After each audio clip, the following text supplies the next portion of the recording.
Hello dear students, welcome to Rose project. Welcome to this online video lecture.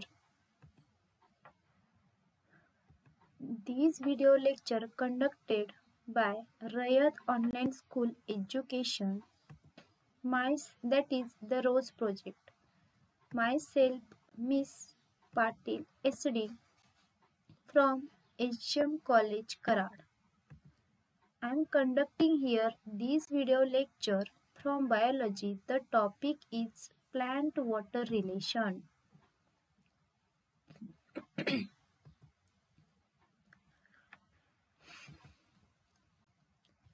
In last lecture, we studied that the points like properties of water, then water absorbing organ, then structure of root hairs, etc. Today's point is plasmolysis.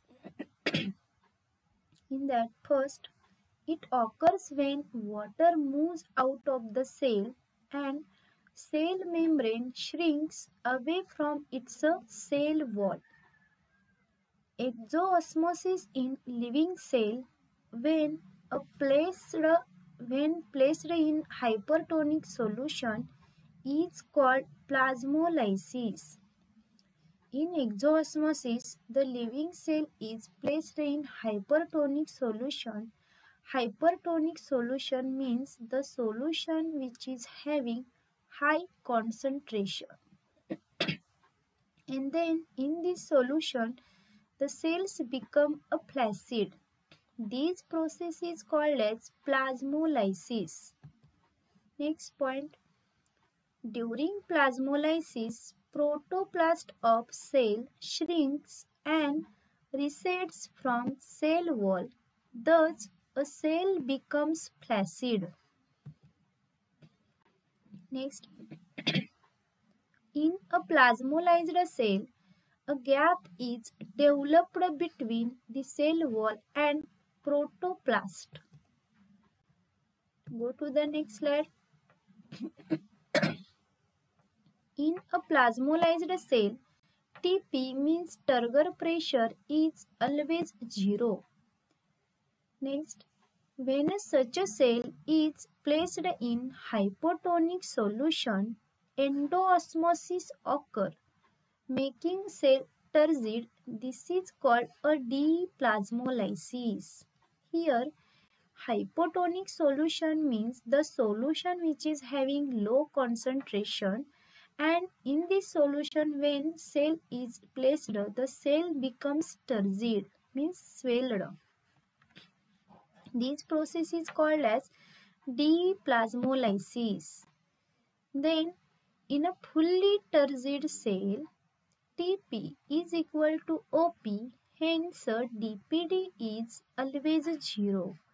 dPd means diffusion pressure deficit.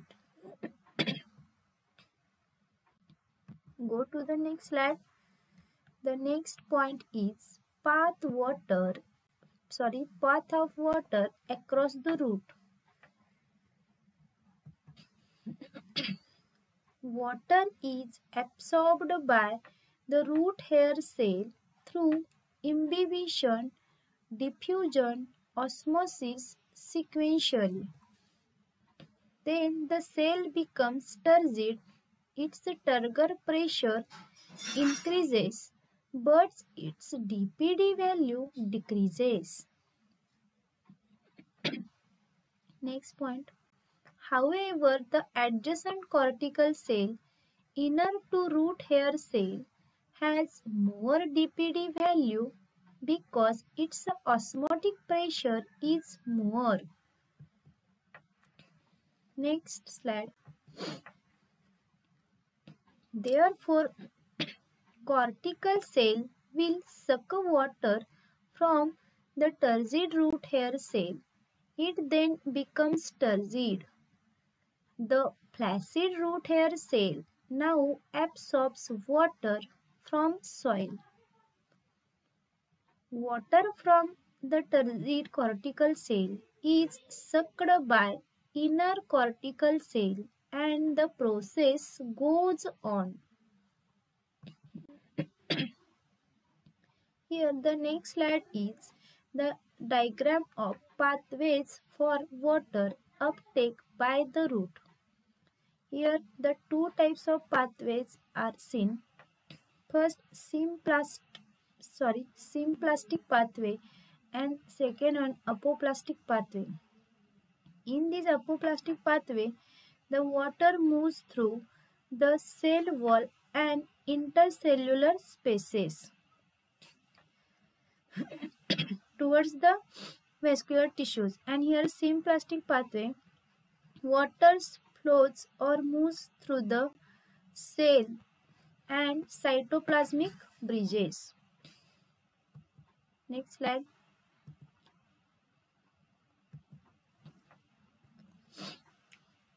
Water moves rapidly across the root through loosely arranged living cells of cortex, followed by passage cells of endodermis and finally into the cell of a pericycle. Protoxylem is in the close proximity with pericycle. Next, absorption of water being a continuous process, for this hydrostatic pressure is developed in a living cells of root. This is called root pressure. Go to the next slide.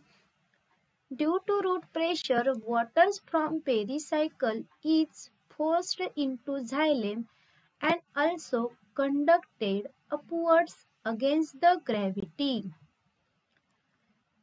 Pathway of water across the root essentially occurs in two ways, like apoplast and symplast pathway.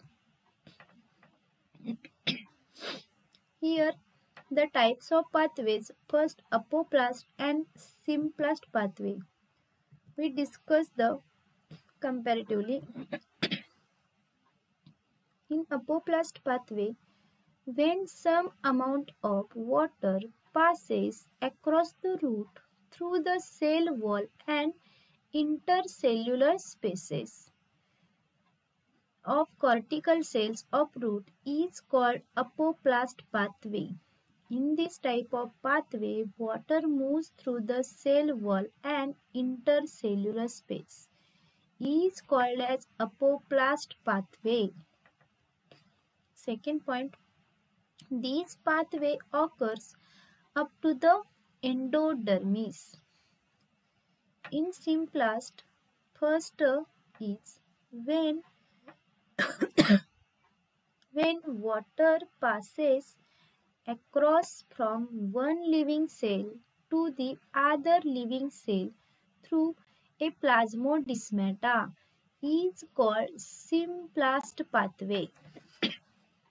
Here, plasmodesmata means a cytoplasmic bridges. Second, it is also called a transmembrane pathway. Next slide. Here the next point, mechanism of absorption of water. Here two ways of absorption. First passive absorption and second active. In passive absorption, first point is there is no expenditure of energy, means ATP molecule, as a water moves in accordance to the concentration gradient, hence it is a passive absorption.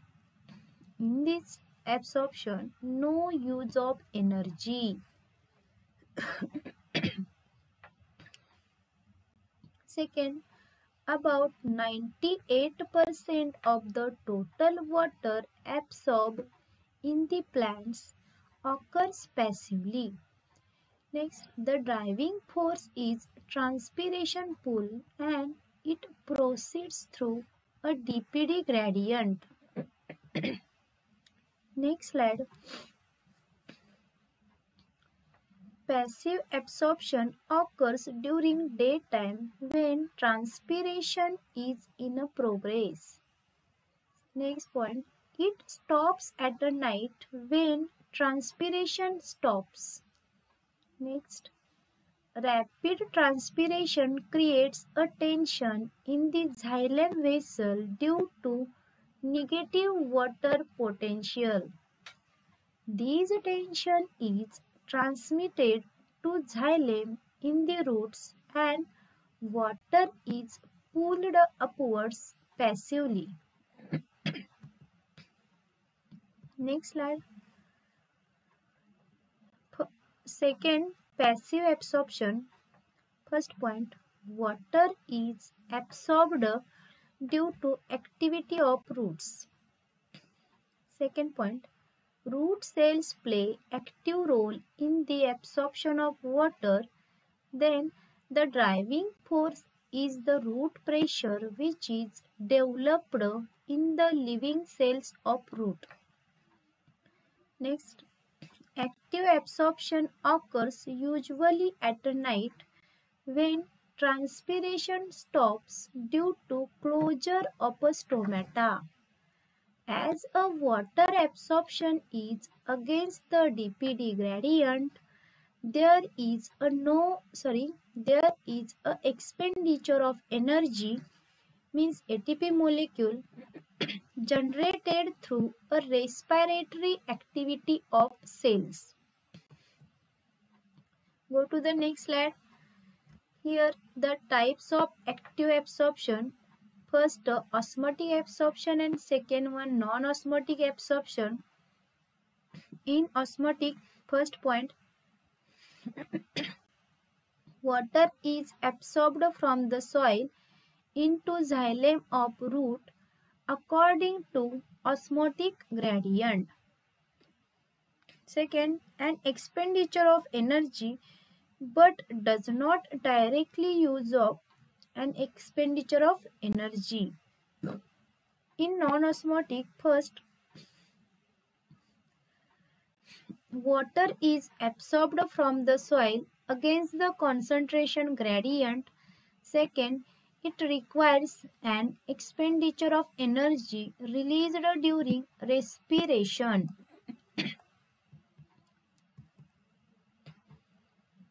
Next slide. The next point is translocation of water. The transport of water with dissolved minerals from root to other aerial parts like stems and leaves against the gravity is called translocation or ascent of sap. It occurs through xylem, tracheids and vessels in all vascular plants. Several mechanisms or theories have been put forth to explain the mechanism of translocation of water.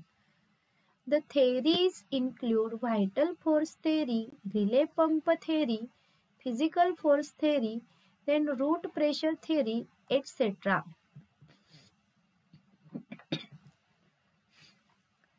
In that first theory, root pressure theory, it is also called as vital theory. First point, according to this theory, the activity of living cells of root is responsible for translocation of water. Second, J. Priestley proposed this theory. Next, when a stem of potted plant is cut a few inches above the soil by a sharp knife, xylem sap is seen flowing out or oozing out through the cut end. This exudation at the cut end of stem is a good proof for the existence of root pressure. Water absorption by roots is constant and continuous process, a hydrostatic pressure is developed in the living cells of a cortex of root. Go to the next slide. This is termed as a root pressure by S. Hales. Due to root pressure, water with dissolved minerals is forced into xylem, also conducted upwards against the gravity. Next, the value of root pressure is +1 to +2 bars, which is enough to pump water to a height of 10 to 20 meters. Next, the factors like oxygen, moisture, temperature of soil, and salt contents, etc. influence the root pressure.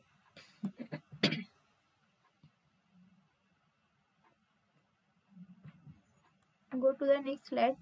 Objections and limitations of root pressure theory.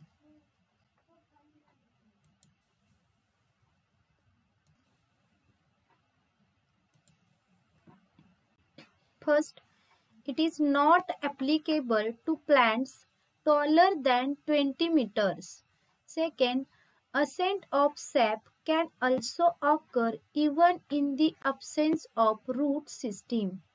Third, root pressure value is almost nearly zero in a taller gymnosperm trees. Next, in actively transpiring plants, no root pressure is developed.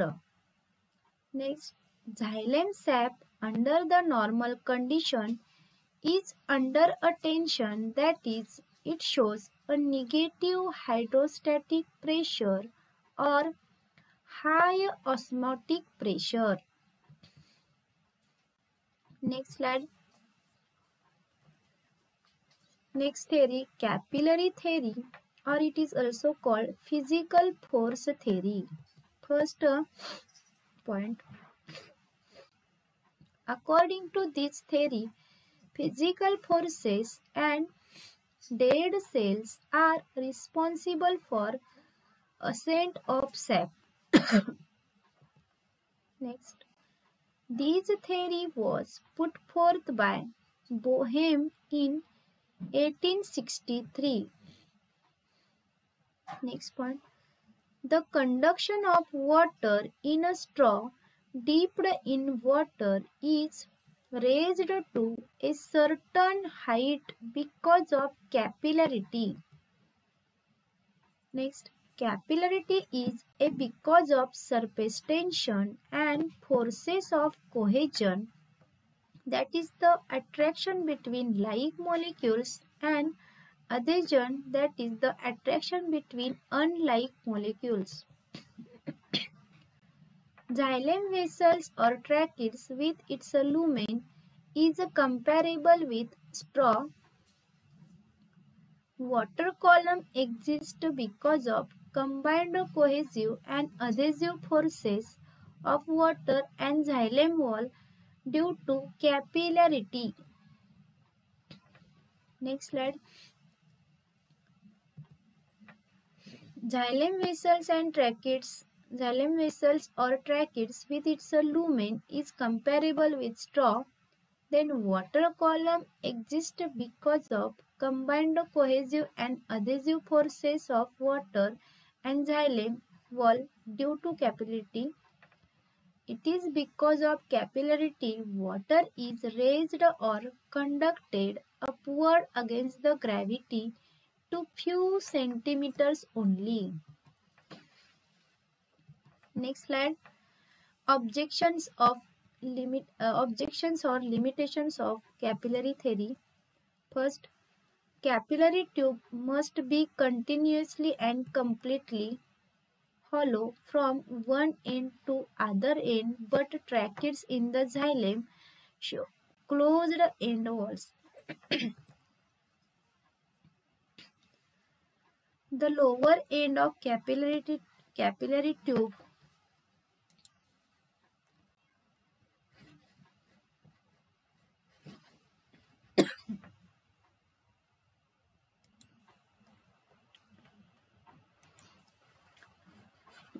Second, the lower end of capillary tube, that is, the xylem must be in direct contact with soil water. However, there exists a barrier of root cortex between xylem and soil water. Next,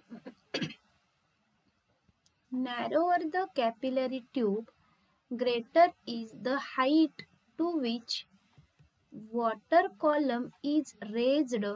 Thus, taller trees should show xylem vessels with very narrow bore. However, in the nature, tall trees show xylem vessels having wider bore. Next theory, that is cohesion tension theory, and it is also called transpiration pool theory. First, it was put forth by Dixon and Joly in 1894. This theory is based on two principles, cohesion and adhesion, and transpiration pull. A strong force of attraction between water molecules is called cohesive force, while a strong force of attraction between water molecules and lignified walls of lumen of a xylem vessels is called adhesive force. Next point. Due to combined cohesive and adhesive forces, a continuous water column is developed in the xylem right from root up to the tip of the topmost leaf in the plant. Next slide.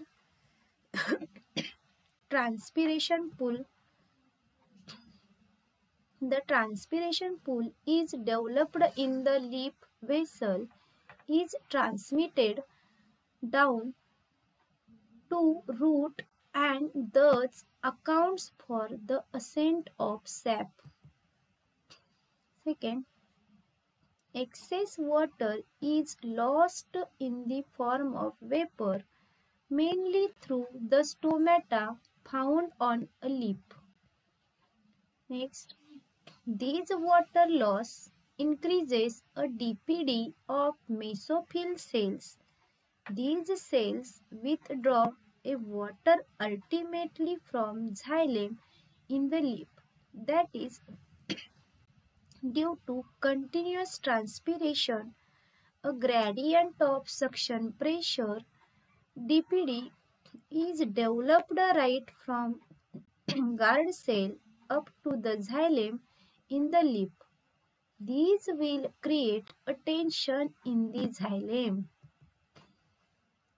Next, due to water column is pulled out of xylem, water is pulled upwards passively against the gravity, leading to the ascent of sap.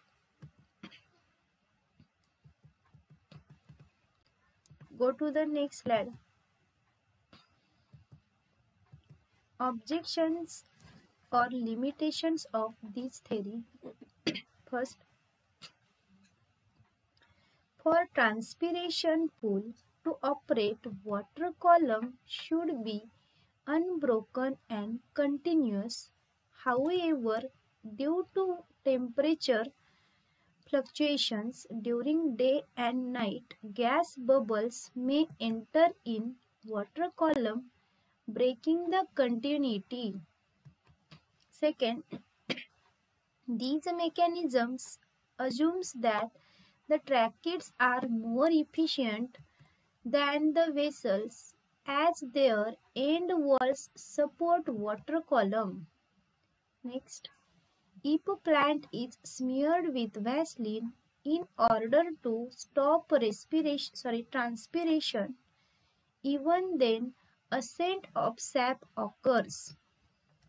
Next, ascent of sap also occurs in deciduous plants that have a shade all of their leaves.